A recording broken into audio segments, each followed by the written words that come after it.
guys. Dito pa rin ako sa work. Di pa ako nauwi. Nagsipaglayasan na yung mga kasamahan ko. Iniwan na ako dito. Kasi nga, pinapaayos ko doon sa IT yung laptop ko. Kasi yung software ko hindi nagana.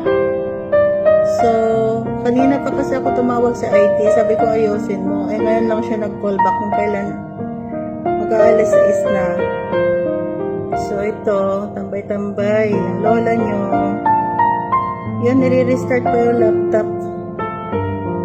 Naayos niya. Ayan o, 6:30 na. Tapos, nandito pa rin ako. So, guys. Yan po ang update ko for today. Uwi na rin ako mamaya.